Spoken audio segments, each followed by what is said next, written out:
Bonjour à tous, salut les caps. Aujourd'hui, nouvelle vidéo. Dans cette vidéo, nous allons réagir à une vidéo d'un rabbin qui va parler du Christ.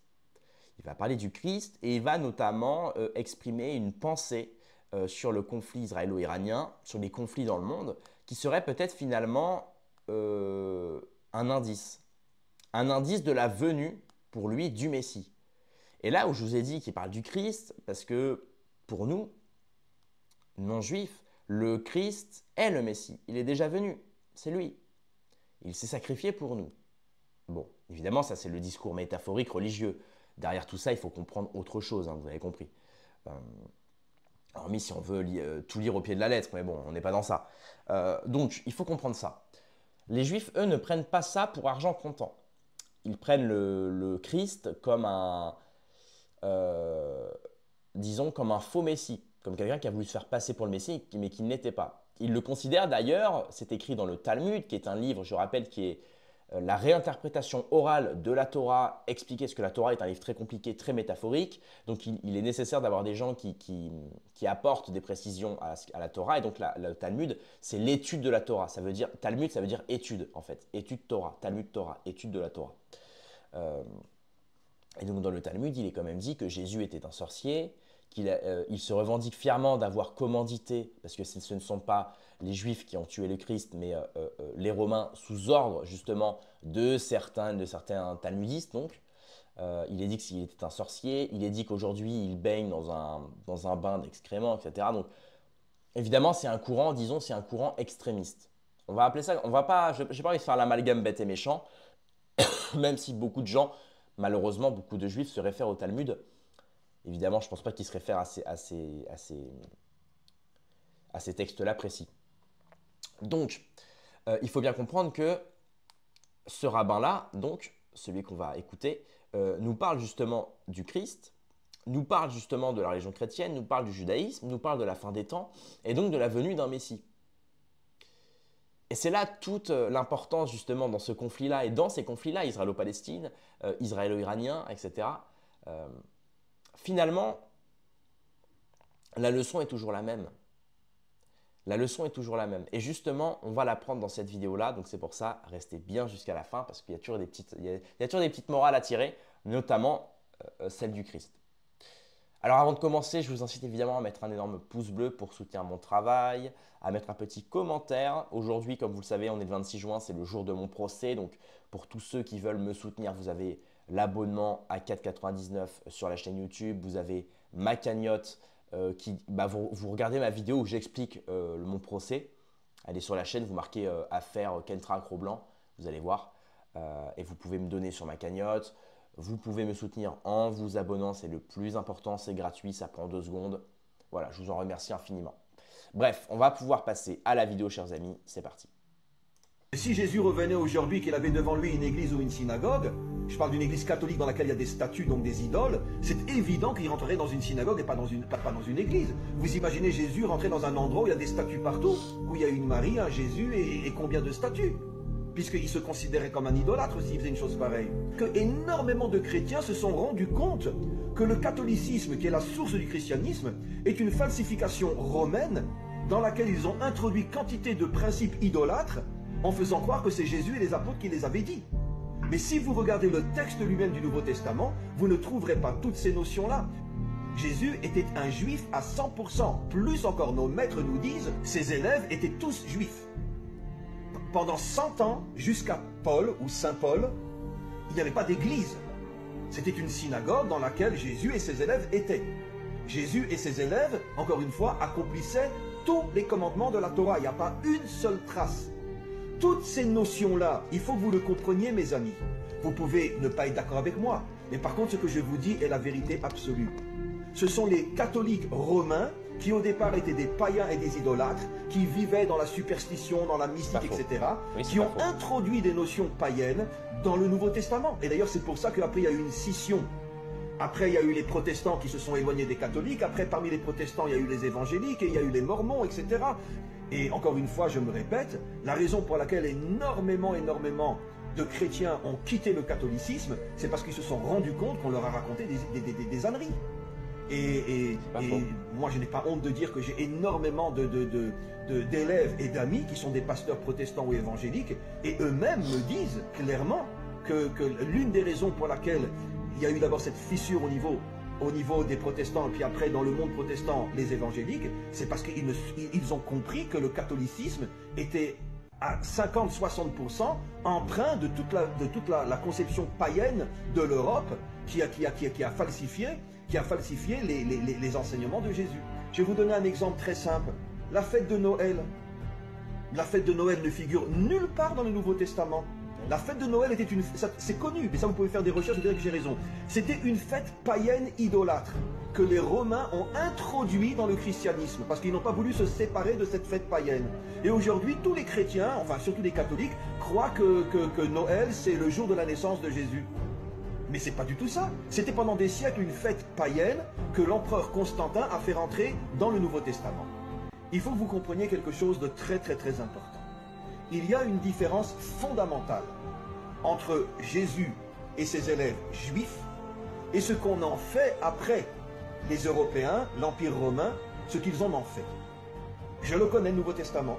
J'ai eu l'occasion dans ma vie d'étudier le Nouveau Testament à fond. Avec tout le respect, je n'ai aucun problème à ce que vous n'acceptiez pas tout ce que je dis et que vous continuez le chemin dans lequel vous êtes. Mais sachez qu'aujourd'hui, c'est une chose qui se vérifie très très très facilement, que Jésus était un juif à 100%, qui observait tous les commandements, et que s'il avait imaginé ce qu'on ferait de lui, il aurait été le premier à hurler et à dire « mais arrêtez !» Moi je parle des catholiques romains ont fait croire. D'abord, l'un des plus grands mensonges de l'histoire concernant Jésus, c'est nous les Juifs qui avons tué Jésus. Maintenant, il a été crucifié. Tout le monde sait que la crucifixion était un supplice romain qui était appliqué à des millions d'hommes et de femmes dans le monde entier. Commandité. Comment on peut croire encore aujourd'hui que les Juifs ont tué Jésus? Mais la crucifixion n'est pas du tout une mort juive, c'est une mort romaine. Alors non seulement ils l'ont tué, non, c'est une mort effectivement romaine, mais qui a été commanditée apparemment sous ordre des Israélites. Et puis après, ils ont fait croire que c'est eux les Romains, que c'est les Juifs qui l'ont tué. Mais pendant pratiquement un siècle, avant que Paul commence à diffuser le christianisme chez les païens, tout le monde savait que c'était les Romains qui avaient crucifié Jésus. Et pourquoi ils l'ont crucifié? Parce que Jésus était un révolutionnaire qui se battait contre l'Empire romain. Il a fait partie de ceux qui voulaient chasser les Romains d'Israël. C'était un Juif à 100%. Et encore une fois, c'est 300 ans après, à l'époque de Constantin, qu'on a créé une nouvelle histoire qui n'avait rien à voir avec Jésus. Parce que le Nouveau Testament, à l'origine, a été écrit en hébreu, et certainement pas en grec, puisque Jésus était un Israélien, donc il parlait l'hébreu couramment. Le Nouveau Testament a été écrit en hébreu. Après, il a été récupéré par les Grecs. Et les Grecs, et je vais vous donner un exemple, même dans la Torah, quand les Grecs sont les premiers qui ont traduit la Bible, l'Ancien et le Nouveau, et ils ont fait énormément de falsifications. Donnons un exemple simple. Vous connaissez tous le verset qui dit « Tu aimeras ton prochain comme toi-même ». C'est une des plus grandes falsifications grecques. Dans la Torah, il n'est dit nulle part « Tu aimeras ton prochain comme toi-même ». Il est dit « Re'acha ».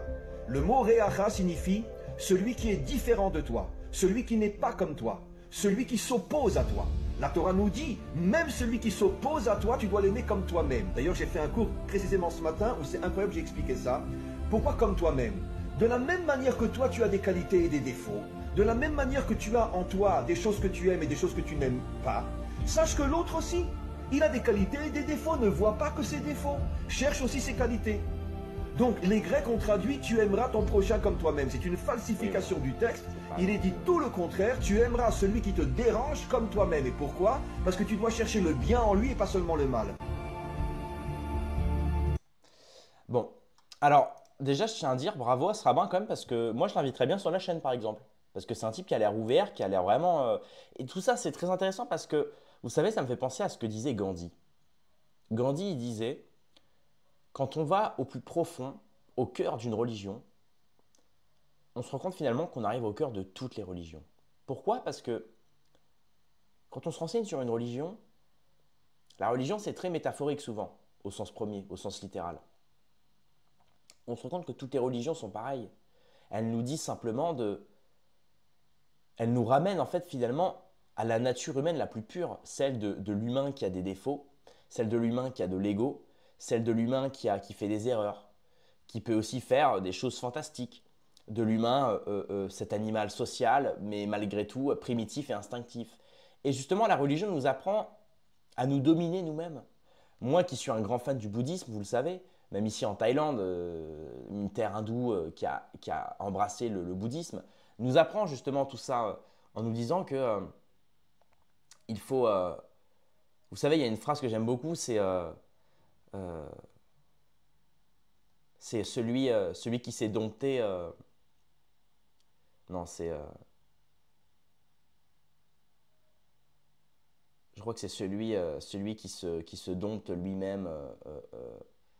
C'est une phrase du style, j'ai plus la phrase, parce qu'il y a aussi celle de Diogène que j'aime beaucoup, qui ressemble beaucoup, vous savez, où il parle des Romains justement, et il dit les Romains peuvent dire, peuvent proclamer avoir combattu toutes les armées du monde, ils ne pourront jamais dire qu'ils ont combattu leur ego ou leur propre personne. C'est une métaphore pour dire, voilà, je veux dire, tu peux te revendiquer, être fort de tous, si tu n'arrives pas à te combattre toi-même. Vous savez, tous ces petits défauts, ne serait-ce que quand on essaie d'avoir une discipline, par exemple. Quand on se dit tous les jours, on va se lever à 8 heures pour aller faire son sport, il y a un jour, on n'a pas envie de se lever. Et finalement, le combat, il est là. Le combat, il est là dans pourquoi tu n'as pas envie de te lever. Est-ce que tu vas réussir finalement? C'est une première épreuve. Est-ce que tu vas réussir à te lever alors que tu n'en as pas envie? C'est combattre les envies, combattre le désir.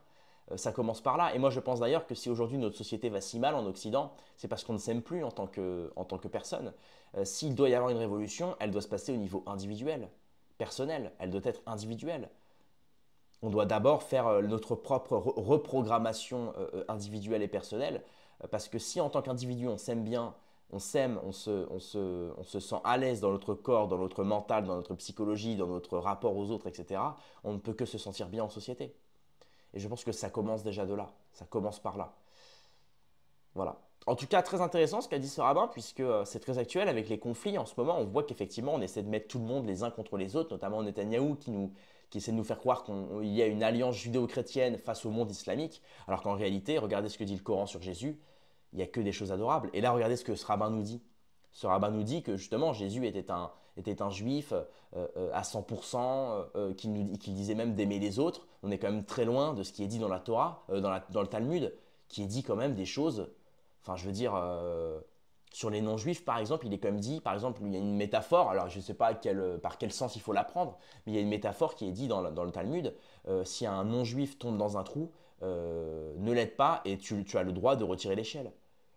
Sous prétexte que c'est une métaphore pour dire, voilà, si le non-juif fait une erreur, si le non-juif fait quelque chose une erreur, un échec, ne l'aide pas à se relever, quoi. On est quand même loin d'une solidarité qu'on peut retrouver notamment chez les populations arabo-musulmanes ou chrétiennes, ou dans les pays en Occident, etc.